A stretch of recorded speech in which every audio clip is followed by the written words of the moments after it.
নমস্কার বন্ধুরা, সনাতনী শ্রাবন্তী চ্যানেলের আরও একটি নতুন ভিডিওতে সকলকে জানাই স্বাগত।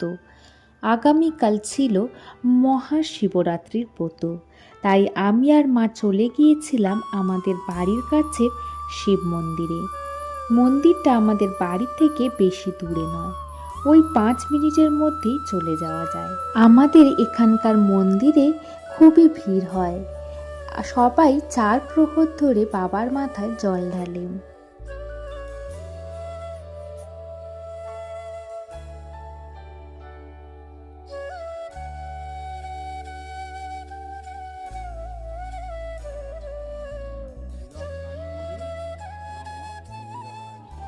এখন বাজে ভোর 4:30 নাগাদ।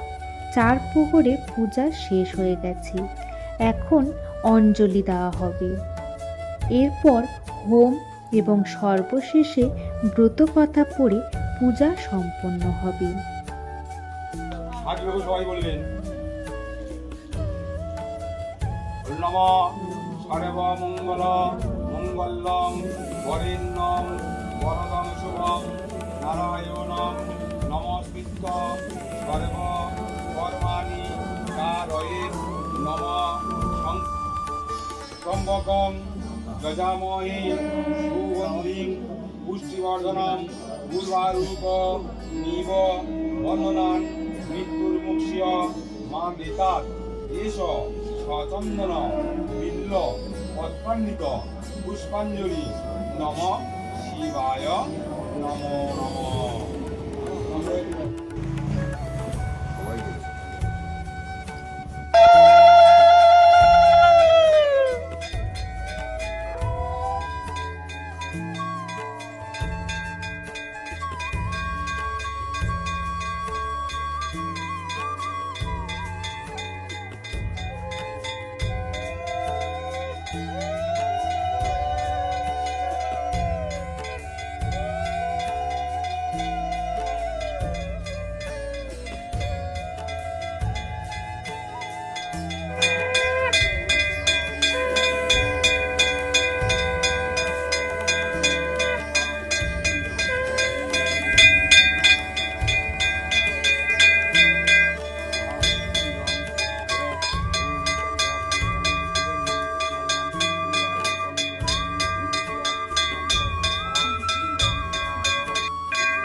পূর্ণাবধি হোম কর্মহং করিষ্যামি।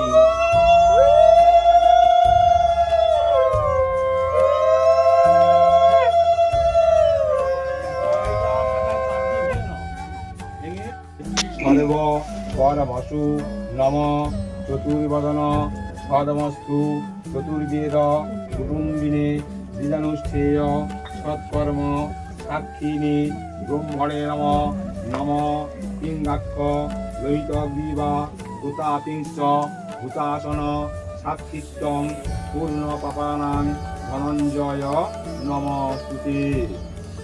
হোমের পূর্ণমাত্রাটা দিতে হয়।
অতঃপর পার্বতী মহাদেবকে জিজ্ঞাসা করিলেন, হে ভগবান, মানবগণ কি কর্ম, কি ব্রত বা কিরূপ তপস্যা করিলে আপনি প্রীত হন? কারণ আপনি তুষ্ট হইলেই মানবগণ ধর্ম, অর্থ, কাম, মোক্ষাদি চতুর্বর্গ লাভ করে। পার্বতীর কথা শুনিয়া শঙ্কর বলিলেন, হে প্রিয়ে, ফাল্গুন মাসের কৃষ্ণপক্ষের চতুর্থী তিথিতে যে ঘোর অন্ধকার রাত্রি হয় তাহার নাম শিবরাত্রি। মানবগণ শিবরাত্রিতে উপবাস করিলে আমি অত্যন্ত প্রীত হই। এই দিন উপবাস করিলে আমি যেরূপ প্রীত হই, স্নান, ধ্যান, প্রণাম, ধূপ, দীপ প্রভৃতি বিবিধ উপচার দ্বারা পূজাতে আমার সেরূপ প্রীতি লাভ হয় না। হইয়া তৃণশয্যায় শয়ন করিয়া থাকিবে। পরদিন ব্রাহ্ম মুহূর্তে শয্যা ত্যাগ ও স্নান করিয়া নিত্যক্রিয়া সমাপন পূর্বক যথাবিধি সন্ধ্যা বন্দনাদি সমাপনান্তে বিল্বপত্র চয়ন করিবে। আমার পূজায় বিল্বপত্রই প্রশস্ত। বিল্বপত্র দ্বারা পূজা করলে আমি যেরূপ সন্তুষ্ট হই, মণি, মুক্তা প্রভৃতি রত্ন এবং বিবিধ পুষ্পের দ্বারা পূজা করিলেও আমার সেরূপ প্রীতি লাভ হয় না।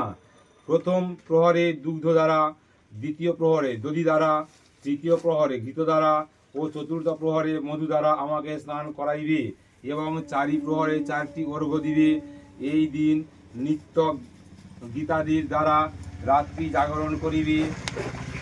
পরদিন আমার ভক্ত ব্রতী ব্রাহ্মণদের ভোজন করাইয়া পালন করিবে।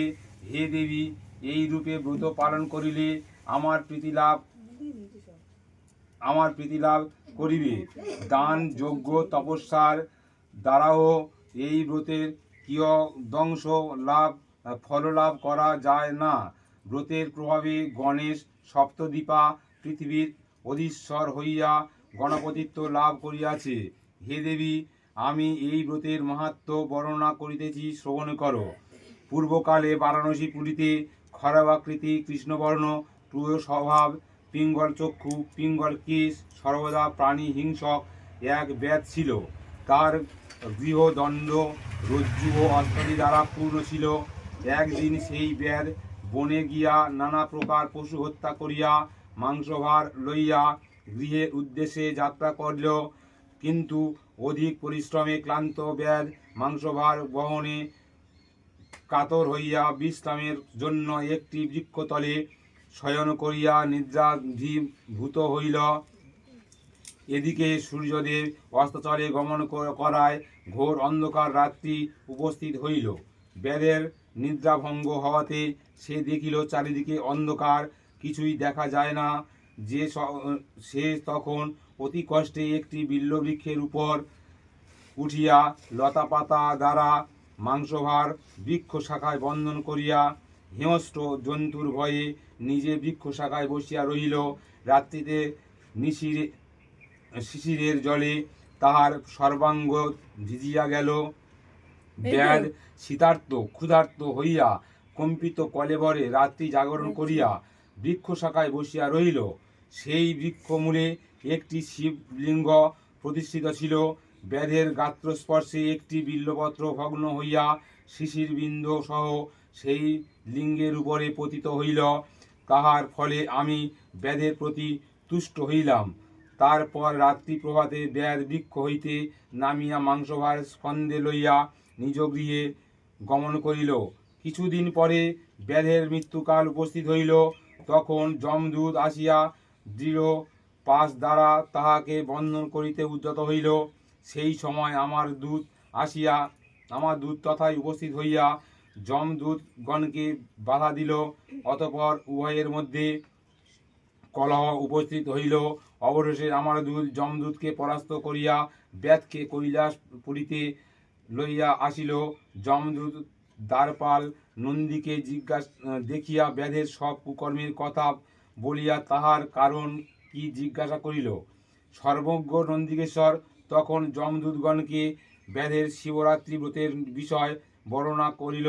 অবশেষে বলিল, হে যমদূতগণ, এই দুরাত্মা ব্যাধ যাবজ্জীবন দুষ্কর্ম করিয়াছে সত্য, তথাপি শিবরাত্রি ব্রতের ফলে শিবদূত উহাকে শিবের নিকট উপস্থিত করিয়াছে।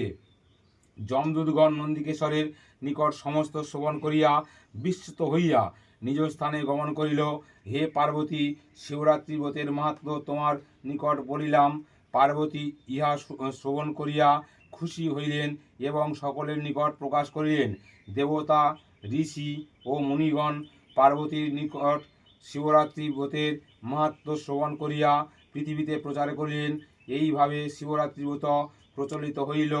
ত্রিভুবনে যে রূপ শিবের তুল্য দেবতা, অশ্বমেধ তুল্য যজ্ঞ ও গঙ্গার তুল্য তীর্থ নাই, সেই রূপ ত্রিভুবনে শিবরাত্রির সদৃশ পূজা আর শেষ কোনো হতে ব্রত নাই। হতে প্রায় শিবরাত্রি সকাল ব্রত হয়ে সমাপ্ত। গিয়েছিল। আমরা বাড়ি ফিরেছিলাম 6:30 নাগাদ। তারপর মা বাড়ি এসে ঘরে বাবা ভোলানাথের মাথায় জল ঢেলে পূজা সম্পন্ন করলাম। আমাদের আজকের ভিডিওটি কেমন লেগেছে কমেন্টের মাধ্যমে জানাতে ভুলবেন না। আর আজকের ভিডিওটি যদি ভালো লেগে থাকে তাহলে অবশ্যই লাইক, কমেন্ট, শেয়ার এবং চ্যানেলটিকে সাবস্ক্রাইব করতে একদমই ভুলবেন না।